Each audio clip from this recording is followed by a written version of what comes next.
Yeah, they also he used that to try to control you. You know, if you didn't do something he wanted, he would beat it out of you till you did it. You know, sexual favors, you know, intimacy, you know, oral sex. He would make you do it. So it was difficult. You know, he would. You know, that was a big issue when he would drink. He would come home, and that would be something he wanted. You know, right away. He wanted that, or he wanted something to eat.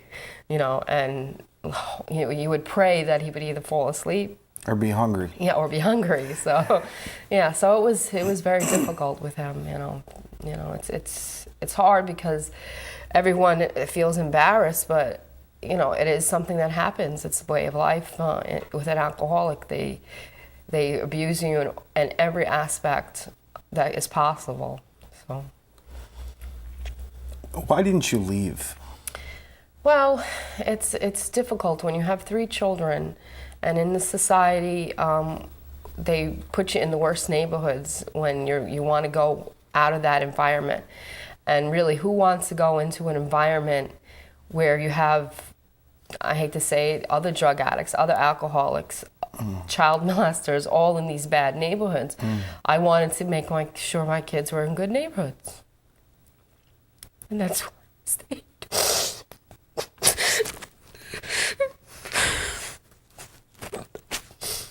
I took the abuse because I didn't want my kids to get any more abuse.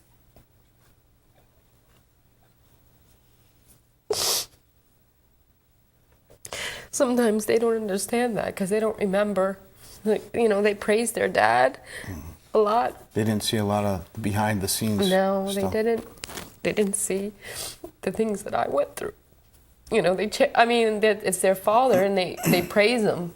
You know, which everyone wants you know, your parents, you love your parents, you know, whatever they do. Yeah. You know. At any point did you consider a divorce? Well, you think about it. But I was brought up where when you got married, that was a serious thing, you know. It was you know, you love someone. Till death do us part. Yeah. And that's another thing that was on your, you know, being a Catholic school girl.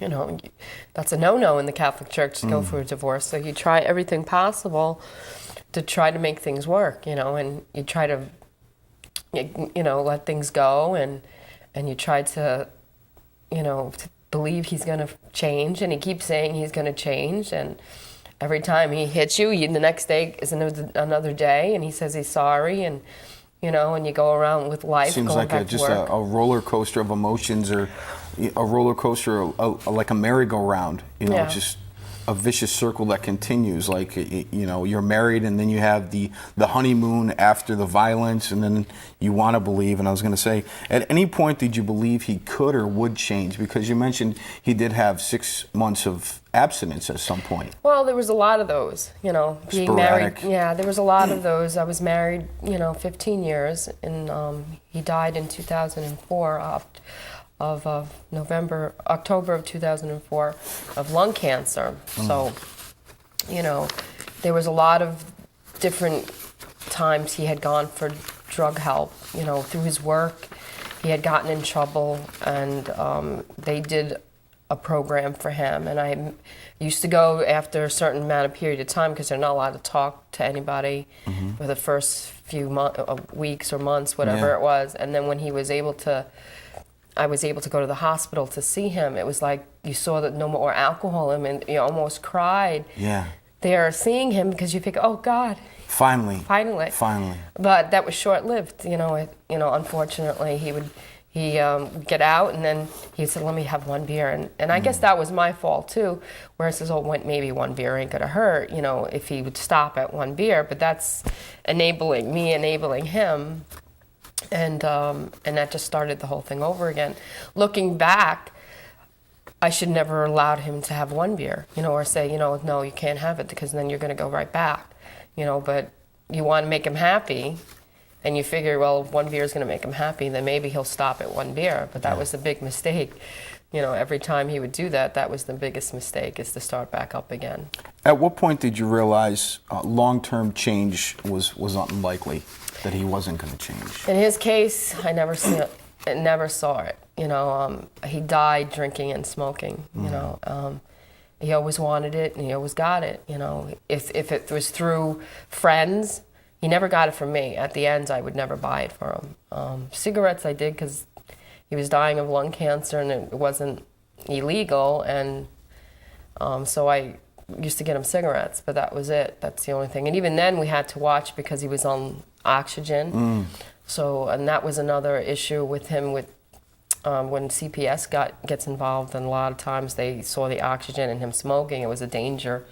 So we had to limit him when he can smoke, you know, and make sure it was all ventilated so he wouldn't blow himself up. That's another example of addiction. Here's somebody that's on oxygen and it continues to smoke. Yeah. You know, a lot of times people minimize the smoking thing because it's not illegal. Yeah. But here is someone that's on oxygen and continues to smoke. Yeah, he smoked 4 packs a day. He did everything extreme. He drank cases of beer. I mean, we had, you know, every time you would bring soda or something back for recycling, I mean, I ended up bringing back cans. I got $60 once. Wow. From all the cans of the beer that he was drinking. And it was amazing how, I mean, the kids used to love it because they would get the money because he would, you know, they would bring the cans back. I mean, so they didn't think anything wrong with it, you know, with all these cans of beer. It was money for them, so.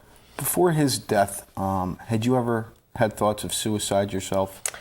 Well, I had thought before that. It was when the kids were very young. I think my youngest was only 6 months old. You know, being abused already for quite a few years, I was, this one time I was just said I couldn't take it. I took I don't know how much Tylenol PM would do to me, but I just took it in my hand and I just swallowed. I said, I can't take it. And I thought about it after I did it. I'm like, what the hell's wrong with me? Why would I do this to my kids? They didn't do anything wrong. So I ended up trying to, throwing him back up, you know, just, you know, to, so I wouldn't, I said to God, I said, please, I'm sorry for doing it. You know, don't let my kids lose, you know, a mother that cares about them. So that's what I did. And I survived, thank God. You know, but you get into that deep, deep depression. The hopeless, and it's so interesting because